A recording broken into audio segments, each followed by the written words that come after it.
Uma boa noite a todos. Um pequeno probleminha. Resolvido, tudo aqui se resolve. Pessoal, antes de nós fazermos a nossa oração inicial, eu queria avisar para vocês, nós temos as canequinhas lá no fundo, na secretaria, para vender as canequinhas com mensagem do Chico e do Bezerra de Menezes, tá? A um preço de R$10. Quem estiver interessado, pode nos procurar ali no fundo. Antes de fazermos então a nossa oração, vamos ler um trechinho do Vigiai e Orai, que diz assim: previne-te, não te exponhas ao perigo da tentação. Ainda não te conheces o suficiente para saberes se resistirás. Foge de tudo que te seja capaz de induzir o pensamento para o mal. Imagens exteriores criam clichês mentais. Não alimentes a imaginação doentia, acalentando desejos infelizes. Quem cede um pouco acabará por ceder o muito. Tudo começa na primeira vez. Se te reconheces de vontade débil, afaste-te das pessoas que possam influenciar-te negativamente. Não as escute em excesso. Que se demora ouvindo conversas inconvenientes, acaba por deixar-se sugestionar. Agora mais calmos, mais serenados, quem quiser feche os olhos. Vamos fazer a nossa oração inicial. Mestre Jesus, acende em nós um entendimento novo, que saibamos interpretar no irmão que nos atormenta um pedido de socorro de alguém que muito sofre e que precisa tanto de compreensão e amor. Misericordioso amigo, te agradecemos muito pelo teu amor em direção a todos nós. Que aqui nessa casa de amor, busquemos através do teu Evangelho um caminho para sermos pessoas melhores, mais amorosas com nossos semelhantes.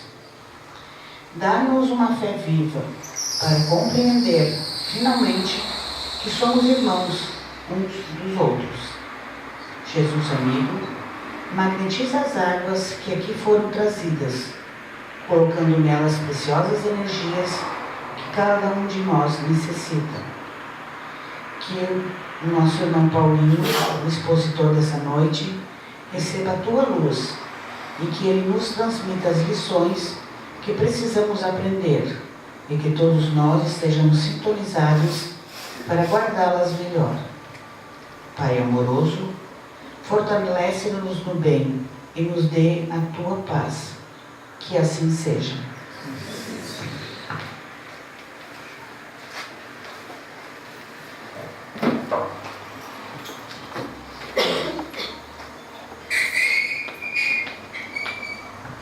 Boa noite a todos.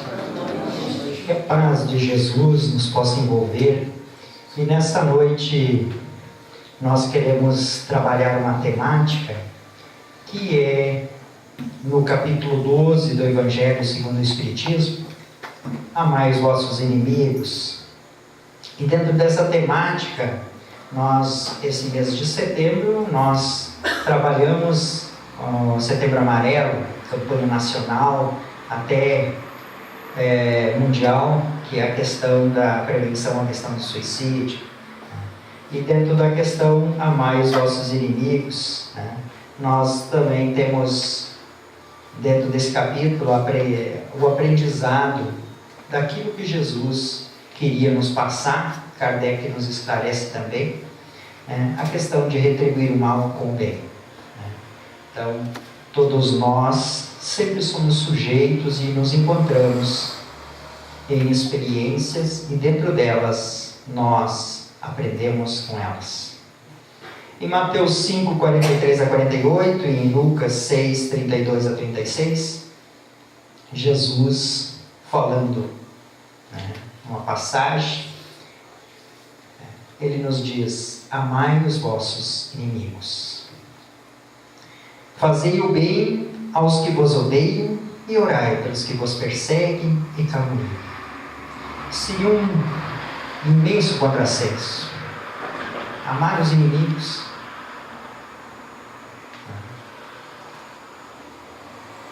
Orar pelos que perseguem e caluniam.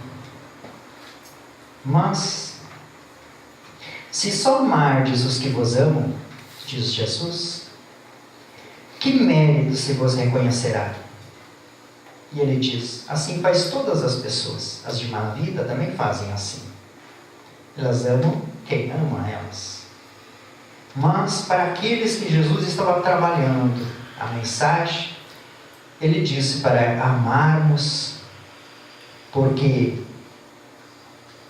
nós somos diferentes. Se ajudardes apenas os vossos amigos, o que fazeis mais do que os outros? As pessoas de má vida se entreajudam, as pessoas, todas se entreajudam. Mas saudardes apenas os vossos, se saudardes apenas os vossos amigos, então nós temos que saudar também aqueles que não são tão nossos amigos. Sede, pois, cheio de misericórdia, como cheio de misericórdia é o vosso Deus. E ele vem trabalhar sentimentos mais profundos com relação à questão da misericórdia, que Deus é essencialmente misericordioso conosco, nos dando, mesmo errando, nós sempre temos uma nova oportunidade de vida, de aprendizagem. Então ele pede que nós também, da mesma forma, tenhamos misericórdia com aqueles que estão à nossa volta. E principalmente aqueles que são os nossos inimigos. Kardec comenta que amar os inimigos é a mais sublime aplicação do amor ao próximo. Se nós queremos amar o nosso próximo, a questão do perdão, a questão de amar os inimigos, mas como é esse amar os inimigos? Será que é de uma forma como nós amamos um amigo? Vamos ficar com essa pergunta para mais à frente. E ela representa uma das maiores vitórias contra o egoísmo e o orgulho. Isso com certeza. Se nós amarmos aqueles que são diferentes, aqueles que nos prejudicam, aqueles que nos causam amargor, nós conseguimos trabalhar em nós a questão, saímos da condição de egoístas que somos e enxergamos alguém, o nosso semelhante, o nosso outro, com a mesma condição. E saímos dessa questão do orgulho, nos achando mais que alguém. Todos nós somos irmãos em humanidade. Não há uma diferença. Não há alguém diferente. Todos são filhos do mesmo Deus. Só em condições diferentes. E ele diz assim: amar os inimigos não é sentir confiança, ternura, amizade, simpatia e afeição, Também não é sentir prazer igual ao que se sente na companhia de um amigo. Com certeza não.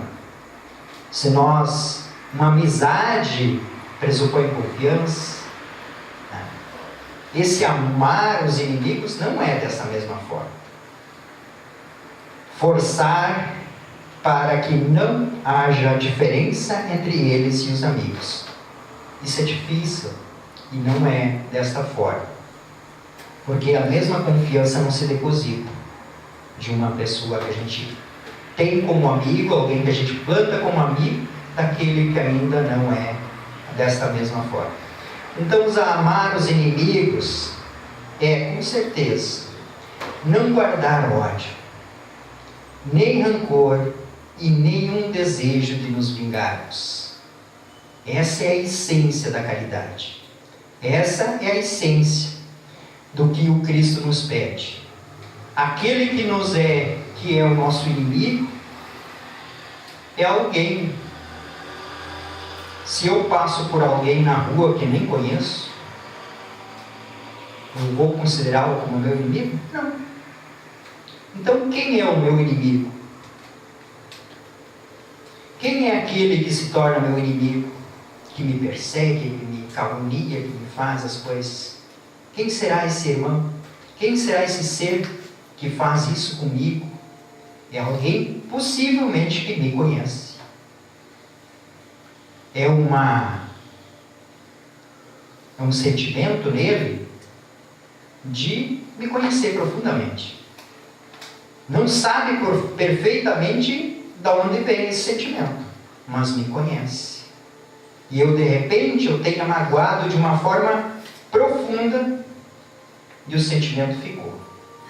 Quando ele me vê, dá com os dois pés e para e consegue me perceber como alguém antipático aos seus sentimentos. Esse é o nosso inimigo. É alguém que nós quebramos a confiança. Muitas vezes, alguém que caminhou junto conosco numa determinada experiência e nós o magoamos profundamente.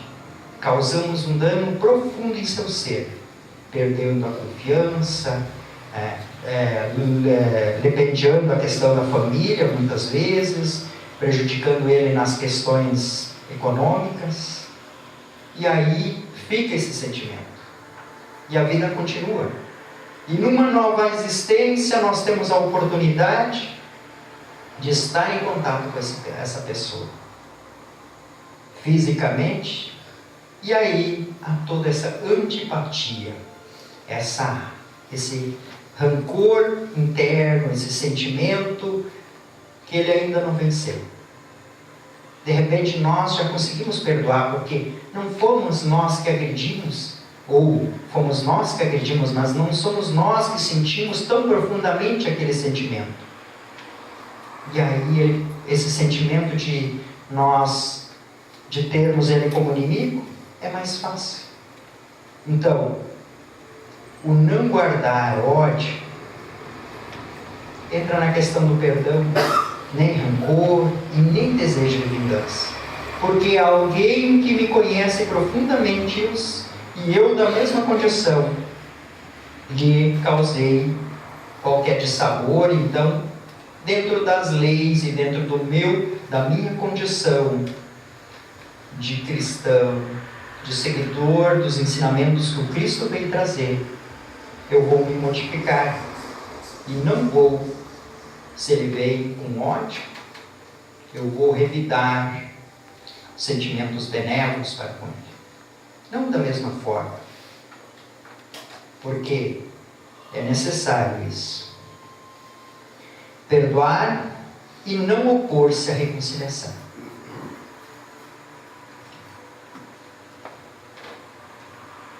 Retribuir-lhe o mal que muitas vezes vai causar para mim, não com mal, mas com bem. Porque nós estamos sintonizados, nós sempre nos sintonizamos com pessoas e com seres de onde nós nos encontramos imersos. E quando eu vibro, alguém me vibra com relação a mim, me projeta raiva, rancor, se eu, com palavras ásperas e tal, se eu revidar, isso se torna uma bola de neve e não para nunca. É assim que acontece nas questões de discussões, nas questões, né? Mas quando eu trabalho numa questão de compreensão maior, né, num desejo de ajustar isso, essa bola não aumenta, ela se estanca.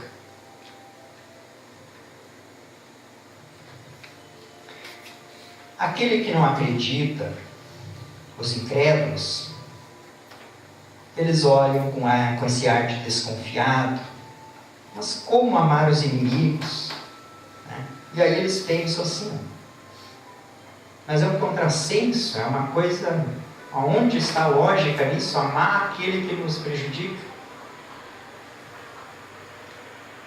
E ele tem a sua visão apenas agora voltada para a vida presente. E se nós analisarmos e termos a nossa visão somente aqui na vida física, não justifica nós perdoarmos nossas tantas situações. Mas quando nós enxergarmos a vida um pouco mais adiante, aí muda. Nenhum interesse ele vai ter em perdoar o incrédulo. Por quê? Porque ele não enxerga um horizonte, algo a mais, algo necessário para uma reflexão. Então ele vai conservar o seu rancor e o seu desejo de vingança.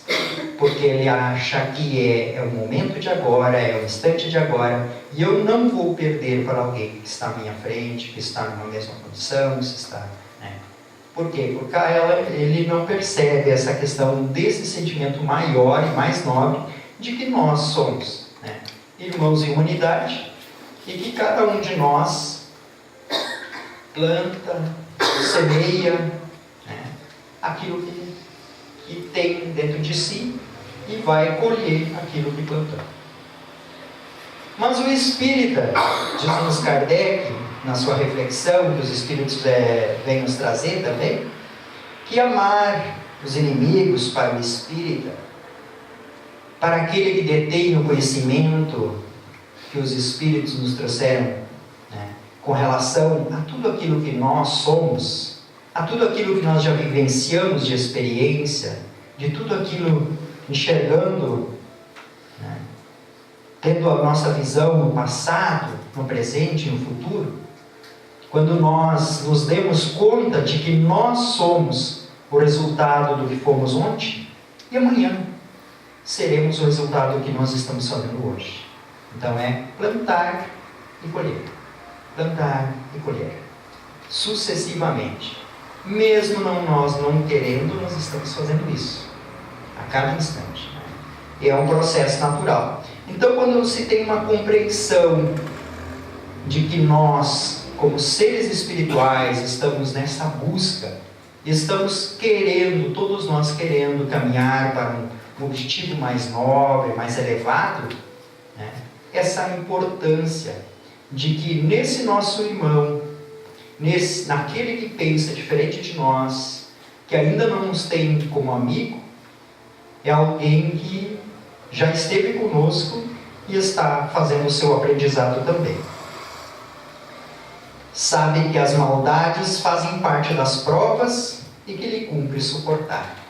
Se há uma folha que caia de uma árvore, não há uma folha sequer que caia de uma árvore sem a vontade de Deus. Então, não há, vamos dizer assim, há injustiças? Há muitas. Existe à nossa volta no mundo, mas não há um injustiçado. Porque a lei de Deus nos envolve a todos. E nesse processo, Deus quer sim, muitas vezes, que nós aprendamos, nós nos exercitamos através da experiência. E não é uma experiência que Ele quer que nós ficamos parados, vivenciando só aquilo ali, dentro da nossa família. Muitas vezes aí vem a dificuldade. E aí a gente, mas hoje estão me puxando, mas é aquela oportunidade que nós temos para crescer, para nos exercitar. Então a dificuldade é nesse sentido, de nós aprendermos. As vicissitudes lhes tornam menos amargas. As dificuldades ou as vicissitudes da vida, elas nos tornam menos amargas. Por quê? Porque a gente começa a compreender o sentido delas existirem e por que elas estão ali. E se nós precisamos trabalhar em nós, os nossos melhores sentimentos, para ir nos libertando daquilo que nós ainda estamos prejudicando, nos limitando ainda a uma compreensão maior. E tem maior facilidade de perdoar. Por quê? Porque ele enxerga o outro como alguém, como nós mesmos. Nós, conseguimos enxergar que nós também somos falhos. Cada um de nós é falho. Ninguém de nós é isento de falhas. Todos nós precisamos da misericórdia divina. Então, nosso semelhante está errando, ele também precisa dessa mesma. Então, por isso, a questão do perdão é mais fácil de ser trabalhada dentro dessa compreensão. Não se queixa e agradece a Deus por experimentá-lo, por exercitar, por fazer a possibilidade do exercício, da compreensão, e de nós, diante das dificuldades, muitas vezes nós engrandecemos, nós crescemos com seres. Aí tem algumas questões. Amando os inimigos, não estaremos apoiando a perversidade? Um questionamento.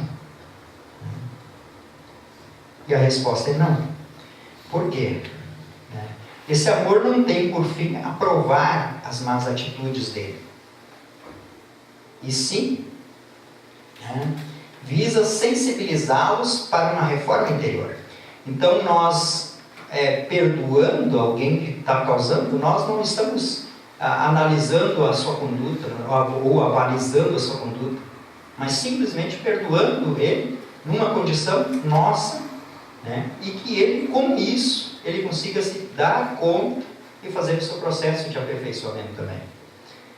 É aquilo que Jesus disse, não devemos matar o pecador, redimir o pecador, mas matar o pecado, ou a ideia má, todos esses sentimentos negativos. Isso sim, nós precisamos eliminar em nós. O sofrimento decorrente da má conduta corrigirá os perversos do mal. Então, a experiência própria vai servir para eles. Que hora eles vão aprender. Eu vou perdoar. Mas e aí? Ele vai se corrigir? Sim, pela própria experiência dele. Porque cada um planta, não para o outro, ele planta para si. Cada um de nós, a experiência vale para si. Essa experiência, o que eu fizer não vai ser para o meu familiar, não vai ser. Cada um faz a sua parte. Nós crescemos num coletivo, auxiliando, amparando, fortalecendo, mas cada um faz o seu trabalho. Então, se eu perdoo o meu inimigo pelos erros que ele cometeu, eu simplesmente estou me libertando de qualquer sentimentos, rancores, ódios, vibrações minhas, sentimentos meus. Mas, se ele continuar nisso, isso é uma questão dele. O que Jesus pede é que se quebre esta bola de neve, e ela continua aumentando. Nesse sentido, é que nós temos que fazer a nossa parte. Aquele que no mundo moral se eleva, compreende que o ódio e o rancor o aviltariam e o rebaixariam. Então, aquele que no mundo, na questão moral, ética, ele compreende o ódio e o rancor, ele vai perceber que isso só o prejudica. O bem é que nos eleva, nos engrandece. Ser superior ao seu adversário, preciso é que se tenha a alma mais nobre e mais generosa do que a dele.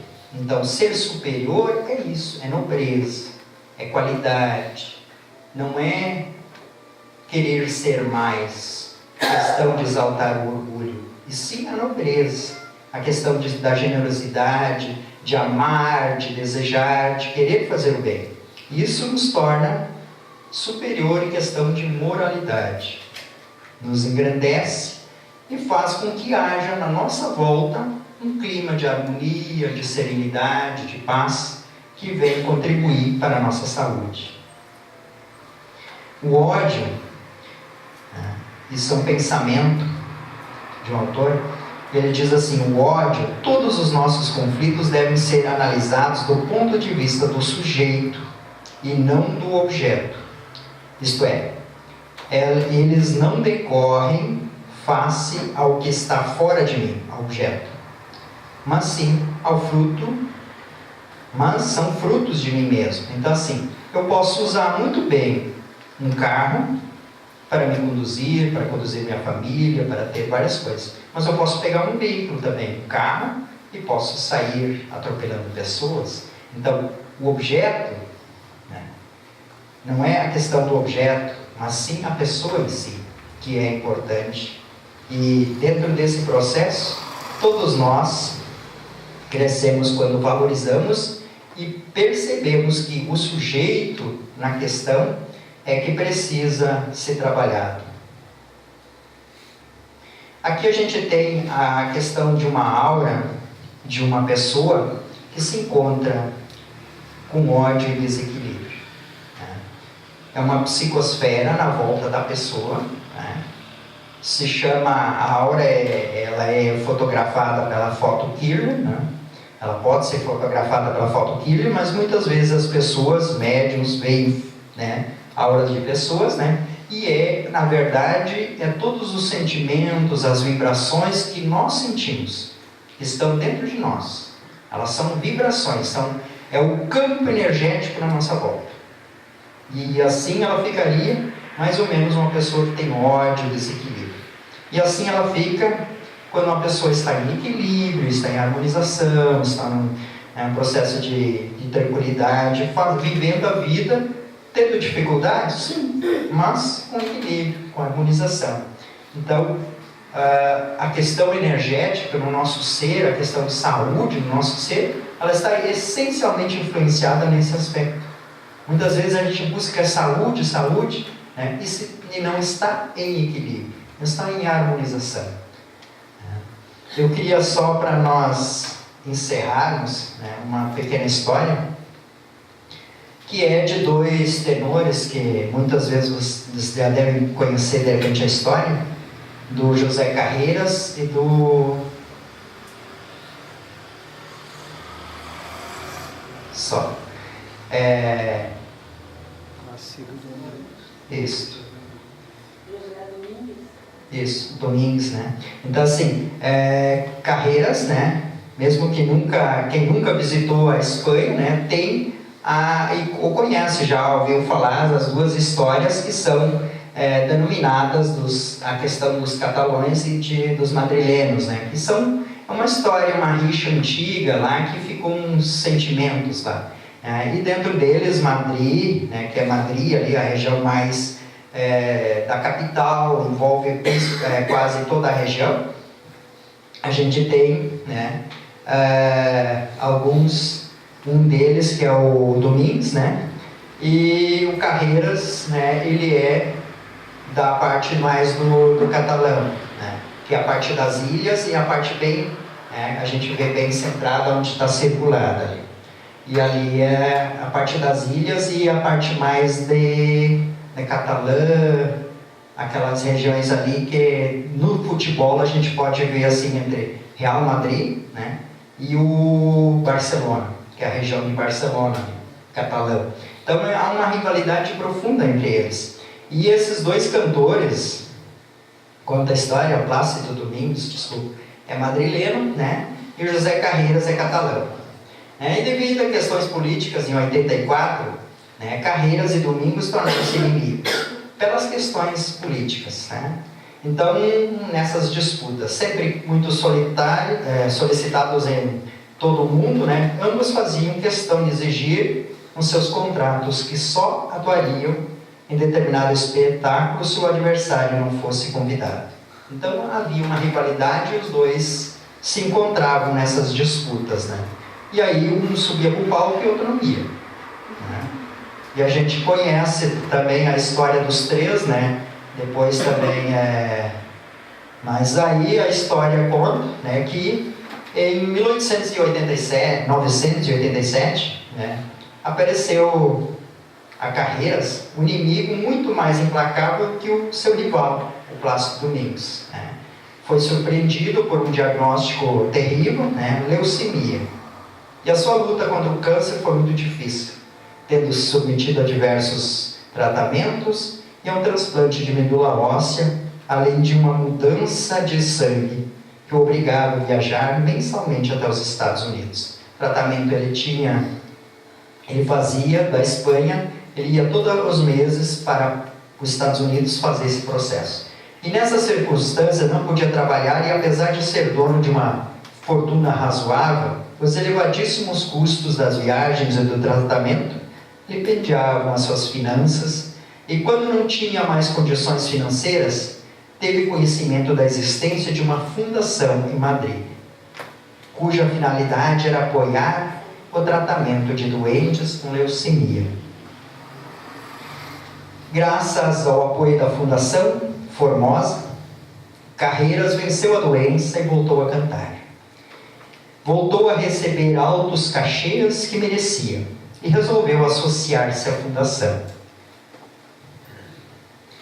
E foi ao ler os estatutos, né, da instituição, que descobriu que o seu fundador, o maior colaborador e presidente da fundação, era Plácido Domingo.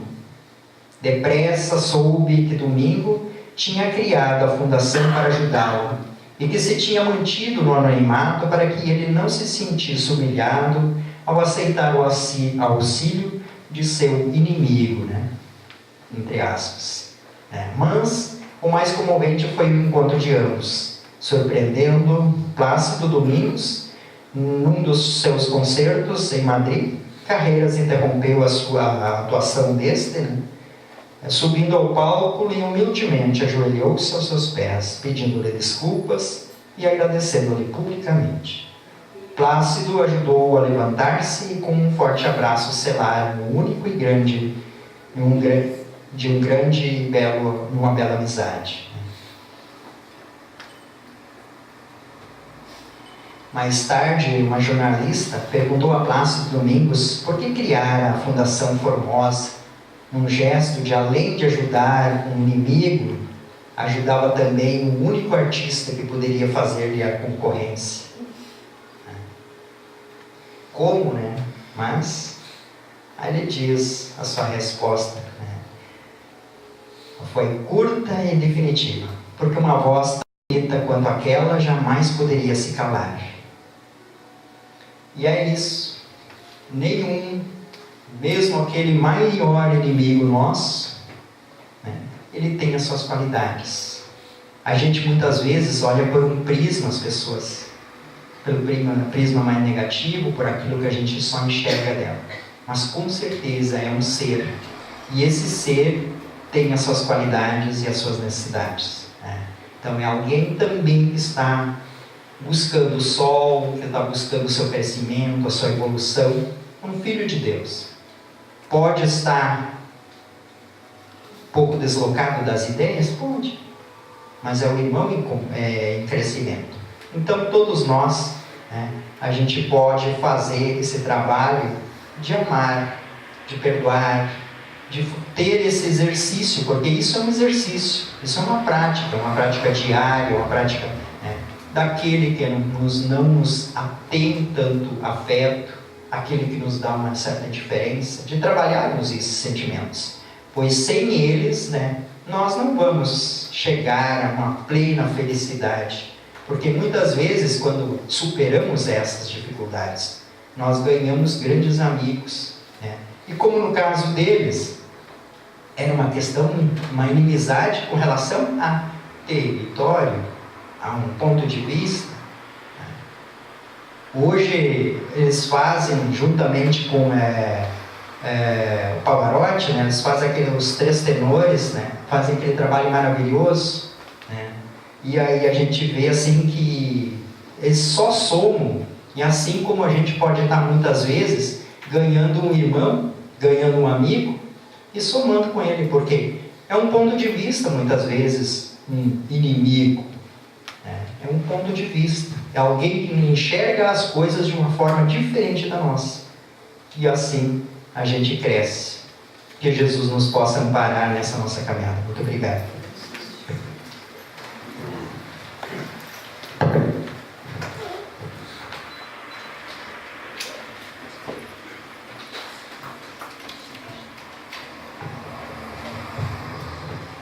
As crianças e as orientadoras poderão subir. Vamos nos preparar, sentar um pouco confortável nas cadeiras. Quem quiser fechar os olhos. Vamos nos preparar para receber o passe.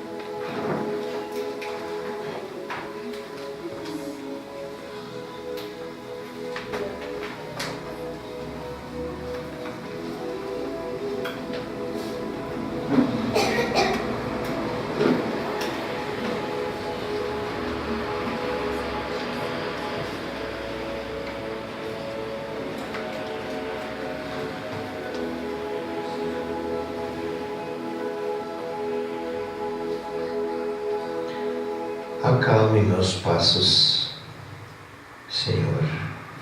Desacelere as batidas do meu coração. Diminui meu ritmo apressado. Retire a tensão dos meus músculos e nervos. Ajude-me a conhecer o poder reparador do sono. Acalme meus passos, Senhor, para que eu possa perceber no meio da insensata correria diária, a Tua presença constante no meu coração. Acalme meus passos, Senhor, para que eu possa sorrir para o meu próximo e, acima de tudo, calar-me para escutar a Tua voz. Acalme meus passos, Senhor. Inspira-me a enterrar minhas raízes no solo dos valores duradouros da vida, para que eu possa crescer e me tornar a cada dia um ser humano melhor. Embalados por essa doce melodia, sejamos alimentados pelas energias vindas do nosso querido Senhor Jesus Cristo.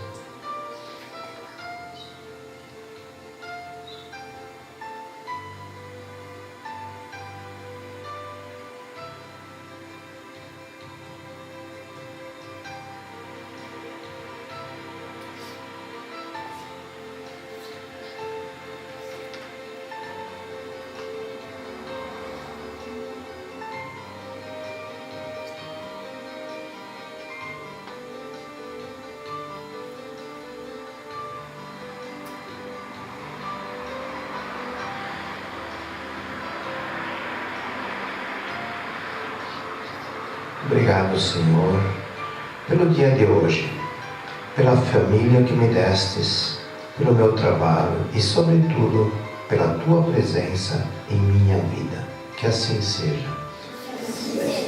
Que tenhamos todos um bom retorno aos nossos lares e uma boa noite.